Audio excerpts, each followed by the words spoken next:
Don't tell me you're looking to date when all you want to do is this, okay? I expect dates. I expect accountability. I expect communication. Grow up! I'm not so sorry that gentlemen have decided that dating you seriously doesn't make any sense and have arrived at the conclusion that it's just not worth it in general. You can keep going on and on expecting, but rest assured, lady, there's plenty more disappointment yet to come. You don't get to have your fun and then one day decide, oh, I want to date seriously now. It's amazing how many things are wrong with this 9-second clip. It's absolute clown world for this woman to suggest that men are not accountable. Men take on responsibility and accountability voluntarily while society shields women from it. It's absolutely disgusting for me that men are continuously held to the highest levels of accountability for everything while women are hardly held accountable for anything. And I'm not saying accountability is wrong, guys. I'm just saying, for example, it's pretty disgusting that women get to mostly be completely unaffected by, let's say, the criminal justice system, for example.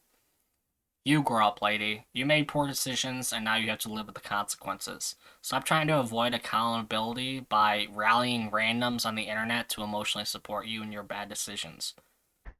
So I recently went on a first date where I decided to ask the guy how his past dates have gone. And he said that every single one of them was a catfish, which I didn't understand how that was possible. Not all of them, there's no way. But he said they were all very polite and respectful, which to me, first date, that sounds amazing. But apparently they looked nothing like their online dating pictures, that they had all gained weight. To know that you're sitting there as a first date and being told this and literally being judged up and down, where is the respect from anyone these days? Because I think that should just be a general standard from every side. I just don't know what's going on with dating these days because that does not make me want to go on another first date anytime soon. It's not disrespectful to assess your date while you're on a date with them. Correct me if I'm wrong, but I thought that's pretty much the entire point of a first date. And yes, that includes physical appearance, especially when you're presenting as like something else online. These chicks will literally Photoshop the hell out of their photos and add all kinds of crazy filters, apply digital makeup to their face, and when they show up in person, they expect you not to notice. Lying is not a good foundation for any relationship, and that man was absolutely right to disqualify those girls. Just spending Valentine's evening with my man, none other than Mr. Flubby Tubbies. And he would also like to wish you a very happy Valentine's Day and tell you that he loves you. I don't love you, Mr. Flubby Tubbies, and I'm pretty certain that the more the time goes on, the more cats this woman will have right here.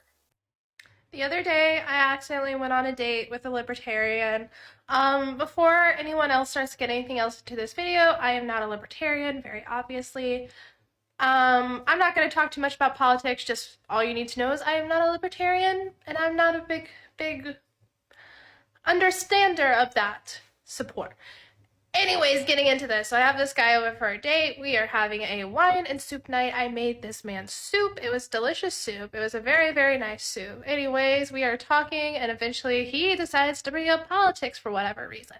And it all starts with the Joe Rogan podcast. And as soon as he says, yeah, I like Joe Rogan, I immediately out loud said, red flag.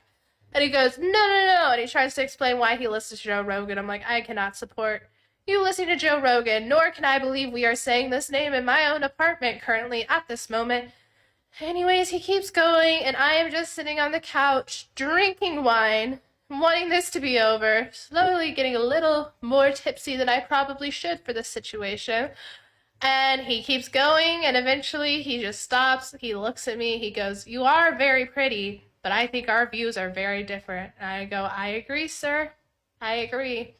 However, I did not say this part to him, but I was thinking, I did not need you to speak on your libertarian views for 3 hours. Okay, so it sounds like this girl microwaved some instant ramen noodles and then sat down for a date with this man. Girls love to do this thing where they exclude large parts of the conversation to make them appear like in the best light possible. So unfortunately, we will not be able to dissect what she said, but that last part was pretty telling. Men are not mind readers. If you didn't want him to continue with the discovery phase of the date, then you should have developed some kind of communication skills prior to the date so you can articulate yourself properly and act like an adult. High value women, alpha women like myself, we do not want men who are used goods. Not even good. They're not even good. They're just used, okay? And a lot of these males are arguing with me, well, this is a double standard. Okay, let me break it down in terms that you might actually understand. Let's simplify this, all right? Think about it this way. A pencil sharpener that sharpens everyone's pencils, that's a great sharpener. It's doing its job. It's doing exactly what it was intended to do. However, a pencil that has been sharpened by everyone's pencil sharpener, that pencil is used up. Nobody wants to use a short, stubby pencil that's been passed around the room a million times and sharpened more times than you can count. Simple, okay? I don't make the rules. It's just the way it is. Well, guys, I think it's pretty obvious to everyone that this girl definitely failed anatomy class. This is the result when you go pre-med only to spend your college days, at frat parties and then coming out with a gender studies degree.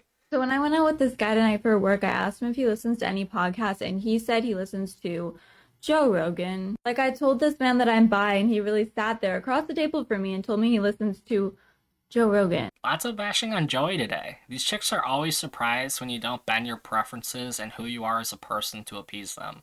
They're so used to people just agreeing with everything they say and telling them what they want to hear that they become genuinely offended if you treat them like as a normal person rather than putting them on some kind of pedestal. A fan recently pointed out that I appear to be fatherless. That is true. I actually don't have a dad. And it's like trendy now to call guys daddy, which is so creepy, and I can't stop doing it. Follow me. If you guys have any doubts about the harm missing fathers does, I want you to consider how many of the girls that make all these TikTok clips that we watch on this channel are probably fatherless. A large portion of the biggest problems in our world can be linked back to the absence of fathers. And here's the thing, man. Most dads want to be dads, but they are essentially blocked a lot of times by all kinds of corrupt forces and very powerful ones. And any dad who's gone through a divorce and has had to deal with family court, for example, they will definitely verify my statements. But I think that's going to be the end of today's video, guys. If you like this video, drop me a like and comment. I do read your guys' comments, and it's always a pleasure reading your thoughts. Hope you guys have a great day or night, man, wherever you are in the world. It's been Saucery. Peace.